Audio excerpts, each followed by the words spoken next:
Gold, trusted gold buyers. మీరు తాకట్టు పెట్టిన బంగారాన్ని విడిపించి ఈ రోజు ఉన్న మార్కెట్ ధరకు కొనబడను.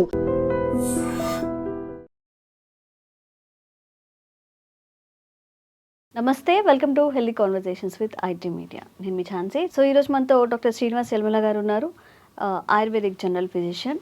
సో రుమటైడ్ ఆర్థరైటిస్ తీసుకున్న, పెయిన్స్ తీసుకున్న, బ్యాక్ పెయిన్ కానీ, మోకాళ్ళ నొప్పులు కానీ తీసుకున్నా కానీ మన ఆయుర్వేదం ప్రకారం వాతపిత్త కఫ దోషాల్లో ఒకటైన వాత దోషం ఎక్కువగా ఉండడం వల్ల కలుగుతుంది అంటారు. మరి ఈ వాత దోషం శరీరంలో ఎక్కువగా అవ్వడానికి గల కారణాలు ఏంటి? మన ఫుడ్డా, మన స్లీప్ హ్యాబిట్సా? దీని గురించి తెలుసుకునే ప్రయత్నం చేద్దాము. నమస్తే సార్. నమస్కారం అండి.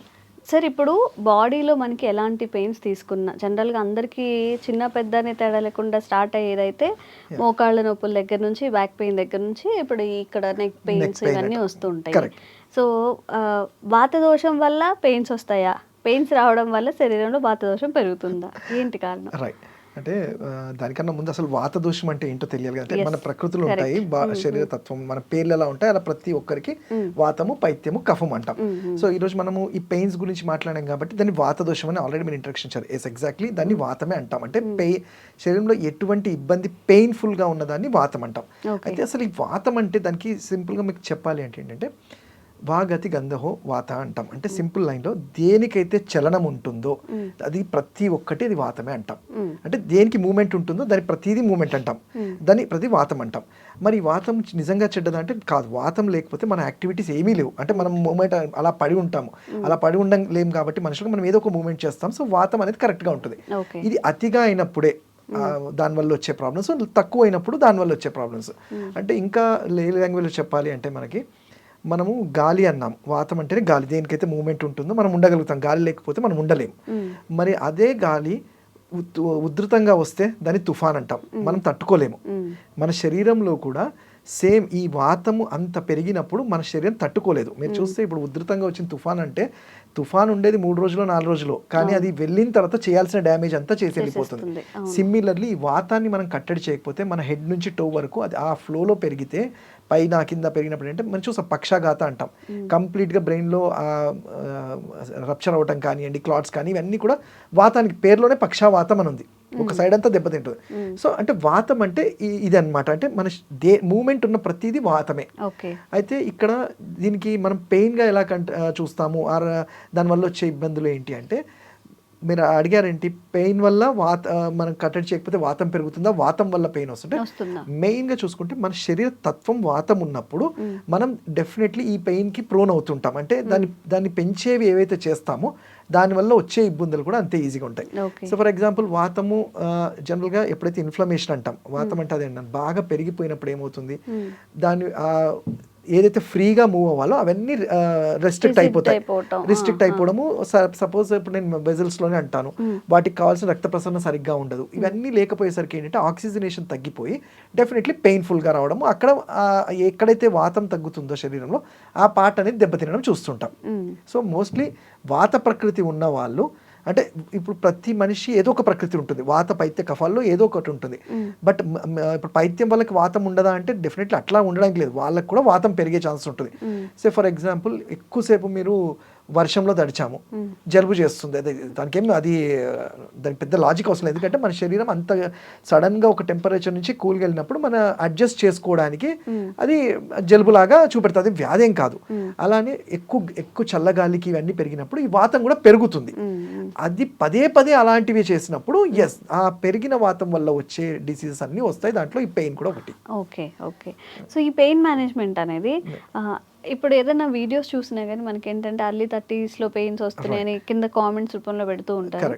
మీరు అబ్జర్వ్ చేసినంత వరకు ఒక 10 ఏళ్లలో నిజంగా యంగ్స్టర్లో కూడా 30 to 40 మధ్య ఉన్న వాళ్ళకి కూడా మోకాళ్ళ నొప్పులు కానీ, ఈ బ్యాక్ పెయిన్స్ కానీ ఎంక్వైరీస్ వస్తున్నాయా? అంటే ఎంక్వైరీస్ కాదు, నిజంగా చెప్పాలంటే మా ప్రాక్టీస్లో 40 to 60% అవే ఉంటాయి ఎక్కువ. అంటే యాజ్ ఆయుర్వేదిక్ డాక్టర్గా పంచకర్మ స్పెషలైజేషన్లో నేను చేసింది చూసేవి కూడా ఒక 40% అన్నీ కూడా 30 years ఏంటి, ఈవెన్ 25-30 years నుంచి కూడా స్టార్ట్ అవుతుంది. అంటే ఇక్కడ ఒకటి మనకి ఏంటంటే జనరల్గా ఒక 20-30 ఇయర్స్ బ్యాక్ నొప్పులు అంటే మన ఊహ ఎలా ఉండేది అంటే పెద్ద ముసలి వాళ్ళు ఏదో కర్ర పట్టుకొని వెళ్ళే వాళ్ళు ఏజ్ చాలా వెళ్ళని చూసేవాళ్ళం. మేము మెడికల్ చదువుతున్నప్పుడు కూడా అంటే పెయిన్స్ అంటే ఇలా ఉండేవి. అంటే ఇనిషియల్ డేస్లో మేము అనుకునే వాళ్ళం వాతము ఆర్థరైటిస్ అంటే ఈ ఏజ్లో వస్తుందేమని. బట్ నిజంగానే ఎప్పుడైతే మా స్టడీస్ అవుతూ వచ్చాయి, మేము ప్రాక్టికల్గా వచ్చాయి అంటే 25 ఇయర్స్ వాళ్ళల్లో కూడా మనం చూస్తున్నాం. అంటే ఇక్కడ మీరు అందరికీ ఆస్ట్రో ఆర్థరైటిస్ కాదు, మళ్ళీ వీటిలో వాతం అనేది ఆర్థరైటిస్ అంటాం, అంటే ఎముకల అరుగుదల అంటాం. సో ఈ ఎముకల అరుగుదల ఇప్పుడు రుమటెడ్ ఆర్థరైటిస్ అని చెప్పాం. రుమటెడ్ ఆర్థరైటిస్ ఏజ్తో సంబంధమే లేదు, అది మీ ఓన్ మెటబాలిజం అంటే మీ ఓన్ బ్లడ్లో ఉండే కణాలు జాయింట్స్ని డ్యామేజ్ చేస్తుంది. బయట నుంచి ఏదో కాదు, సొంత సెల్సే ఎముకల్ని డ్యామేజ్ చేస్తుంది. ఆ ఆర్టికులర్ పార్ట్స్ ఏవైతే కార్టిలేజ్ ఉంటుందో అవన్నీ తినేస్తుంది. సో అది ఏ ఏజ్లో అయినా, ఈవెన్ చాలా చిన్న పిల్లలు 15-20 ఇయర్స్ వాళ్ళలో కూడా చూస్తుంటాం రుమటెడ్ ఆర్థరైటిస్. కమింగ్ టు ఈ 10 ఇయర్స్ ఆర్ 15 ఇయర్స్లో ఏంటంటే మన లైఫ్ స్టైల్ చూసుకుంటే మీరు అంటే సాఫ్ట్వేర్ అనేది ఈ ఐటీ అనేది ఈ 20 ఇయర్స్ నుంచి ఉంది. అంటే ఇది కొత్త ప్రొఫెషన్ లాగా, అంతకు ముందు ఉండేదేమో బట్ అంత ఇప్పుడున్నంత ఉండకపోయేది. అప్పుడు అంతా ఏంటంటే మెకానికల్ జాబ్స్ ఎక్కువ. మనం ఏంటంటే డెస్క్ జాబ్ అనేది ఓన్లీ కొన్ని క్లర్క్స్ కొంతమంది వరకే ఉండేది, మిగతా అంతవరకు ఏదో ఒక వర్క్స్ ఏదో ఒక ఫిజికల్ యాక్టివిటీ ఉండేది. సో ఈ సాఫ్ట్వేర్ అనేది ఏంటి మోస్ట్లీ ఏంటంటే డెస్క్ జాబ్ అంటే సెడెంటరీ లైఫ్ స్టైల్, అయితే సిస్టమ్ ముందు ఉండడము లేదా ఇంట్లో ఎక్కడైనా కూర్చొని ఉండేదే. సో దీనివల్ల ఏమవుతాయంటే నెక్ అనేది నెక్ దగ్గర బ్యాక్ అని ఈ స్పైన్లో కావాల్సినంత వాటికి ఆక్సిజనేషన్ దొరకక మజిల్ అంటే ఒకటే పొజిషన్లో ఉండడం వల్ల వాటి కన్స్ట్రిక్టెడ్ అనేది చూస్తుంటాం. సో ఈ 10-15 ఇయర్స్లో చాలా ఎక్కువగా అంటే ఎంక్వైరీస్ కాదు, ట్రీట్ చేసేవి కూడా వాళ్ళకే. సాఫ్ట్వేర్ ఎక్కడైతే ఉందో ఈ సిస్టమ్ ముందు అంటే ఇప్పుడు ఇంకా ఈ 4-5 ఇయర్స్ నుంచి నాట్ ఓన్లీ సాఫ్ట్వేర్, ఈవెన్ మామూలు వాళ్ళు కూడా మొబైల్ వాళ్ళకన్నా ఎక్కువ చూస్తున్నాం, ల్యాప్టాప్స్ కానీ మొబైల్ కానీ.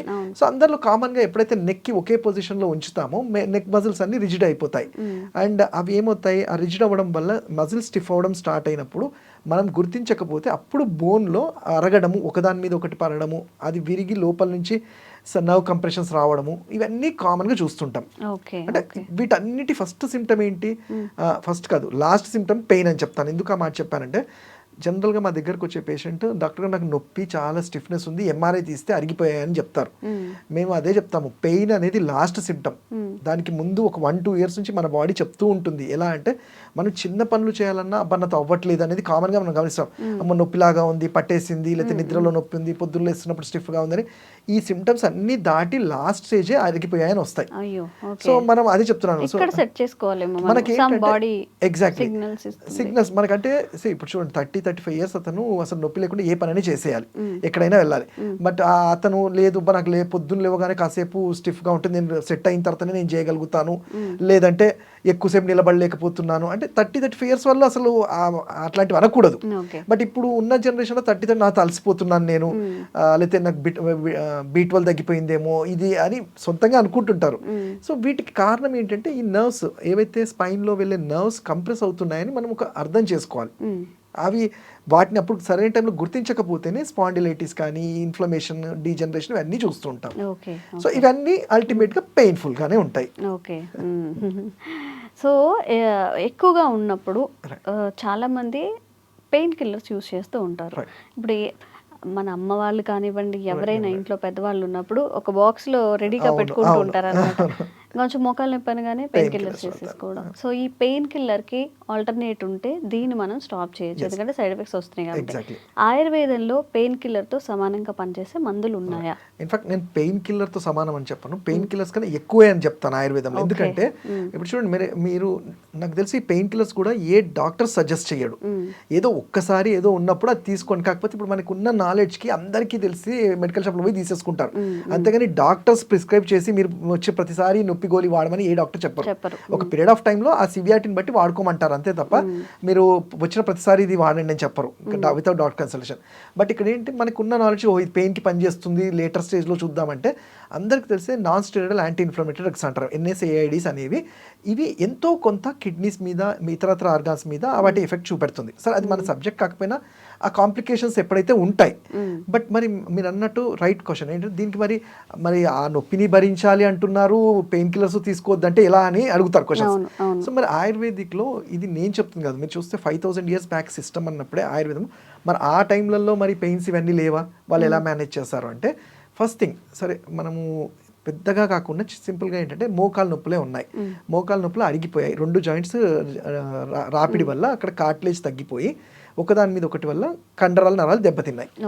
పెయిన్ కిల్లర్ ఇస్తే అదంతా నంబ్ చేసి ఒక 6 hours మన బ్రెయిన్కి అది సెడేట్ చేస్తుంది, సో నొప్పి తగ్గుతుంది, మళ్ళీ 6 hours తర్వాత వస్తుంది. సో ఇలాంటి ఎఫెక్ట్ ప్లస్ అంటే నొప్పి తగ్గడమే కాకుండా మళ్ళీ ఎంతో కొంత రీజనరేట్ చేసుకునే కెపాసిటీ ఆయుర్వేదంలో ఉన్నాయి. అవి ఎలా అంటే ఇప్పుడు హోమ్ రెమెడీగా కూడా మేము ఏం చేస్తాము, ఇనిషియల్ స్టేజెస్లో ఎముకలు అరుగుతున్నాయి, పెయిన్ఫుల్గా ఉంది, వాపు ఉంది అన్నా అనుకోండి, సింపుల్గా మనకి వావిలాకు అంటాం, ఎక్కడంటే అక్కడ దొరుకుతుంది. వావిలాకు, మునగాకు, ఆముదమాకు, వీటిలో ఏదైనా ఒకటి వాటి పేస్ట్ లాగా చేసి, లేదు అంటే వావిలాకునే మనం స్నానం చేసే ముందు నీళ్ళల్లో ఒక 5 minutes కొంచెం అలా బాయిల్ చేసుకొని ఆ వాటర్తో తీసుకోవడం వల్ల కండరాలలో పేరుకుపోయిన స్టిఫ్నెస్ అనేది రిలీవ్ అవుతుంది. అది దానికి ఎఫెక్ట్ ఉంది.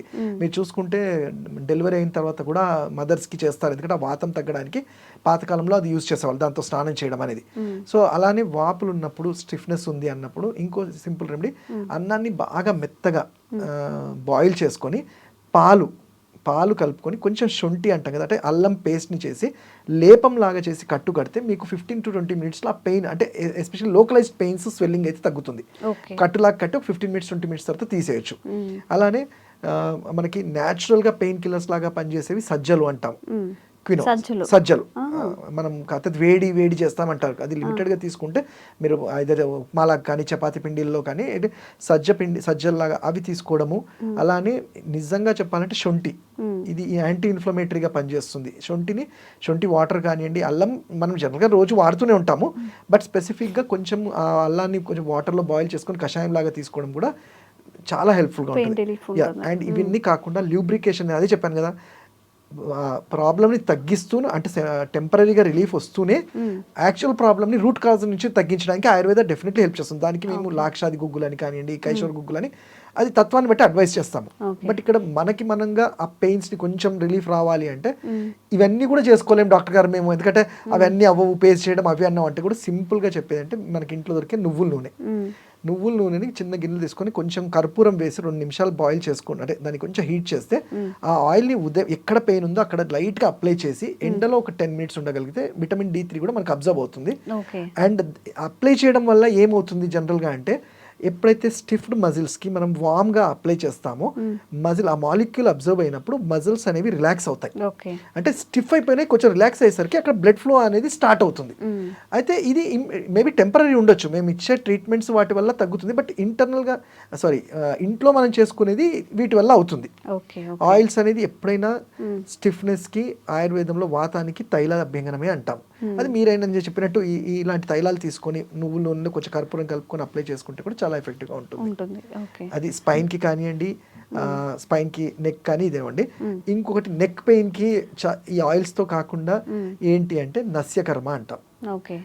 సింపుల్గా ఇంట్లో దొరికే ఆవు నెయ్యిని బ్రష్ చేయగానే రోజు ఈ ముక్కులో 4 చుక్కలు, ఈ ముక్కులో 4 చుక్కలు, ఏం కంగారు పడ, అంటే అదేం అయిపోతుందా కానీ లోపల పోయినా ఏం కాదు, కొంచెం మంట ఉంటుంది, కఫం లాగా చేయొచ్చు. దీనివల్ల బ్రెయిన్కి కావాల్సినంత ఆక్సిజనేషన్ పెరిగినప్పుడు ఆ నర్వ్స్ ఎక్కడైతే వెళ్తాయో వాటిని రిలాక్స్ చేయడంలో చాలా హెల్ప్ఫుల్ అవుతుంది. కొంతమందికి తెలుసు, కొంతమందికి తెలీదు, అంటే చిన్నపిల్లలకు కానీ వీళ్ళకి వేయద్దు అని ఒక, అంటే జనరల్ గా చిన్నపిల్లలకి వేయకపోవడమే బెటర్.